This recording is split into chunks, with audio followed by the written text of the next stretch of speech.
Today, we're diving into a book called Bachelor Pad Economics. And let me tell you, this isn't your grandpa's guide to balancing a checkbook. It's a pretty radical, no-nonsense guide for men that basically throws out the rulebook on the life path you've been sold. Right out of the gate, the author, Clarey, comes out swinging against the kind of advice most of us grew up hearing. This quote really sets the tone for the entire book. It's a direct, almost confrontational rejection of what he considers failed conventional wisdom. So here's how we're going to break this down. First, we'll get into the core philosophy of the book. Then, we'll look at its critique of the typical life path. After that, we'll explore the solutions it offers for building your own empire. And finally, we'll tackle the book's most controversial ideas about relationships. So, what's the thinking behind all this? Before the book tells you what to do, it demands that you understand the why, the fundamental worldview that powers every single piece of advice. The whole philosophy is really a three-step chain of logic. It all starts with finiteness, the simple, hard truth that your time on this planet is limited. That makes it your most valuable asset. This idea leads directly to time being the true basis of the economy. And if time is everything, then real happiness isn't about having a mansion, it's about having the freedom and the power to control your own time. And this all revolves around a central concept the author calls human time theory. The idea is pretty simple. Money isn't really money. It's just a placeholder for time. When you get paid, you're not getting dollars. You're getting little units of stored time that you can then trade for someone else's time, whether that's the time it took a farmer to grow your food or an engineer to design your phone. And once you see the world this way, it completely reframes how you look at finance. As you can see here, your wage isn't just a number. It's the market price of your time compared to everyone else's. Getting rich suddenly isn't about piling up cash. It's about making a single hour of your time so valuable that it can buy many hours of other people's time. And investing? That's just lending out your stored time, hoping you get more time back in return. Okay, so with that philosophy locked in, the book turns its fire on what it calls the default life path. You know, the one that society, schools, and maybe even your family kind of pushes you towards. The book's take on education is, well, it's brutal. It says college isn't for finding yourself. It is a cold, hard investment in your future time. A valuable degree, like the engineering example, gives you a skill society will pay a premium for. A so-called worthless degree is treated like a consumer good, something you buy that costs you a ton of time and money but offers little to no financial return. It's a liability. So how do you spot one of these worthless degrees, according to the author? Well, he offers a pretty cynical checklist. For example, is its only real job prospect to teach the same subject to other people?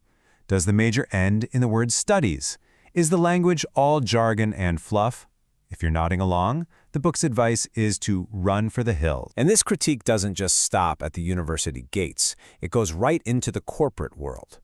The book paints this picture of corporate life as a system that prizes one thing above all else: conformity. It might give you a steady paycheck, but the price you pay, he argues, is your individuality. As the quote says, you become a cog in the machine. Okay, so if the conventional path is supposedly a trap, what's the alternative? This section is all about the book's actionable advice for how to actually break free and build your own definition of success. So what's the big plan? Well, before you can even dream of building an empire, the book argues you have to first master one incredibly simple, yet crucial rule. You have to learn how to avoid complete and utter disaster. And that rule, in the author's very blunt language, is simply this: don't do stupid shit. The argument is that most financial ruin isn't from bad luck, it's from self-sabotage. Every single item on this list represents a huge, preventable loss of your finite time, whether it's through legal trouble, crippling debt, or just wasted years. This isn't just about being a good boy, it's a strategic defense of your most precious resource. And a prime example of this stupid shit is buying a brand new car.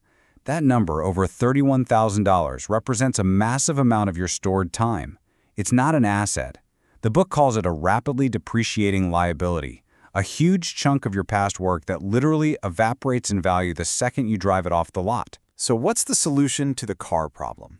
The book offers a really counterintuitive idea it calls motorcycle salvation. Instead of trying to win a losing game in the status market with some fancy car you can't afford, the motorcycle is positioned as an escape. It's cheaper, it's faster, it's more efficient, and, according to the author, it gives you way more freedom and even social cred for a fraction of the cost. All right, now we're getting into what is, by far, the most provocative section of the book. And I want to be crystal clear here. What we're about to cover are the author's direct arguments. Our job is just to explain what the book says, not to endorse it. One of the central claims here is that the idea that women can have it all is a destructive lie.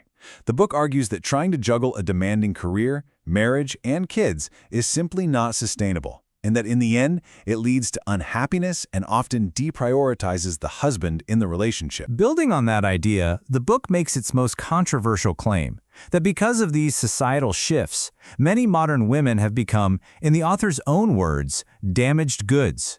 And the conclusion he draws from this is that marriage has become an incredibly risky gamble for men. So what's the recommended game plan for men, according to the author?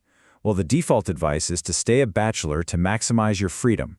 If you do decide to get married, it suggests a very intense screening process, looking for what he calls red flags.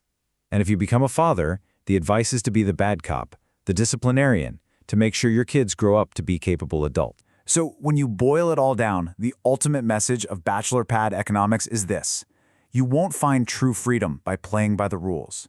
You'll find it by understanding that the game itself might be rigged, by purposefully rejecting that default path, and by having the guts to make your own radical, independent choices. And that really leaves you with a final, lingering question. The entire book is built on the idea that conformity has a huge price tag, a price paid with your time, your freedom, and your potential.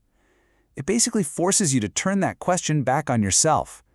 What's the real cost of just following the crowd?